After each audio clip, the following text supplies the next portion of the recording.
Hey guys, Mr. Matt here from Mr. Matt's Arcade. Today I'm going to show you how to operate one of my bartop arcades. So the first thing you want to do is turn on the power switch. Right around the back here. This one's your power switch. The other yellow one is your settings menu. So we'll go ahead and turn that on. And it takes a minute to boot up. This is your player 1 side. This is your player 2 side. Player 1 start button. Player 2 start button. Here's your pause/exit button. And then under here is your USB slots for adding USB gamepads. And the button layout is bottom row is A, B, C, top row is D, E, F. Here's your trackball in the middle. To navigate the game selection screen, you can go up or down on the joystick to go game by game. Left or right to go page by page. You can also hold it to scroll faster. And then also, if you press the player 1 start button, it brings up the different search options. You can separate it by category: 3D games, 3-4 player, fighting, action, shooting, sports, puzzle. Then you can also search by name, and then you also have a recent game category. So we'll go ahead and go to search by name. We're going to open up Centipede so I can show you that the trackball works. And there's Centipede. When you find the game you want to play, you press player 1 button A. That'll load up the game.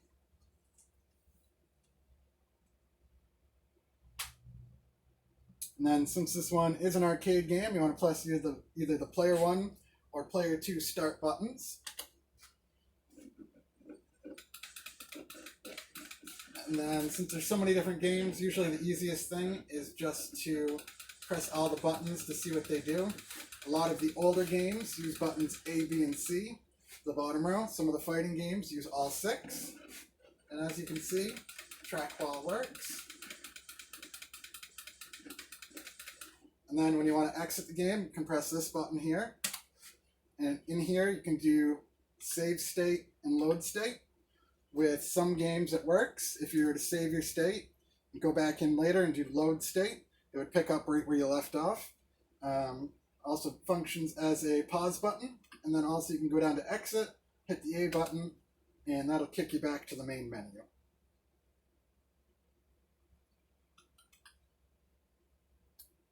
Some games exit quicker than others.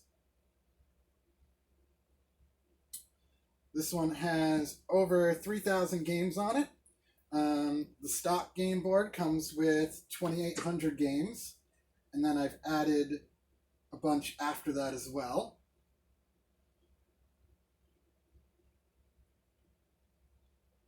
And this game also supports adding your own compatible games, which I've already done a lot for you.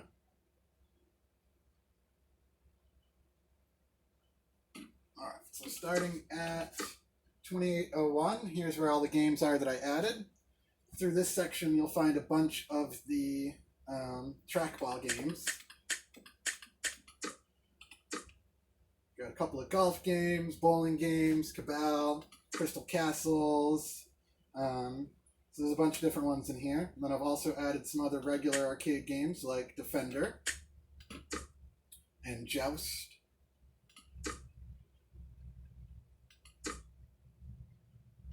And then starting at 2860, here's some of the Nintendo games that I've added. And then Super Nintendo, Sega Genesis, and PlayStation.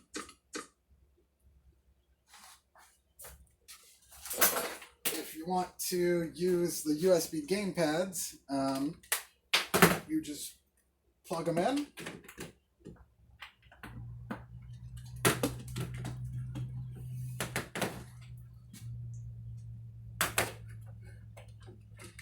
And then in the settings menu, you can either set them to act as player 1 and player 2, or you can set them to act as player 3 and player 4.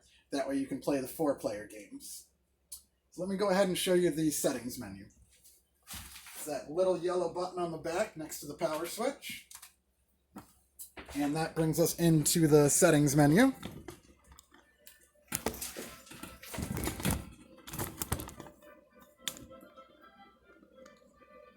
In here, there's several things. The first one is your I/O test.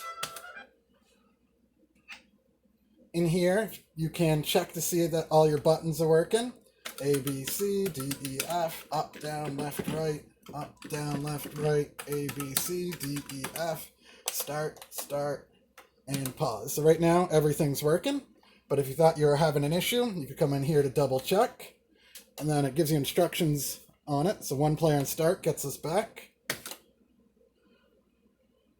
And then you can go into system config, and over here it tells you how to do it. A. In here you could change it from credit to coins if you had a coin mech hooked up. You can turn on and off a couple of different of the filters. Quality optimization is like a smoothing filter, and then scan lines tries to recreate the CRT scan lines. And down here at gamepad setting, right now it's set, the gamepads are player 1 and player 2, 2 and 3, or 3 and 4. So that way you can go through and change it there. Press start to get back. The other thing to show you is the game settings. In here you can edit the difficulty and lives of some games, edit the games list, and edit the favorites list. So we'll go to edit games list, B. In here you can display and hide games. So you can go through and turn off the games that you don't like or are never going to play. The other way to do it is to hide all the games and then go in and just turn on the ones you want to play. If you want to make it quicker so you're not going to scroll through all of the games. Any of these settings here only work with the stock 2800 games. They do not work with the added games. So we'll go back. All the games are on right now. We'll go back. And then the other one to show you is the edit the favorites list. So if we do C, and we'll go down here and we'll mark this Mortal Kombat as a favorite. You'll see a little star next to it. We'll press start to go back. Start to go back. When you're all done in the settings menu and you make any changes, you go down to save settings. Save settings and reboot. Yes. And now when you boot it up, any of the changes you made will show up. Like Mortal Kombat is marked as a favorite, so now it's at the top of the list. Couple more things to show you, which we'll do in the next video.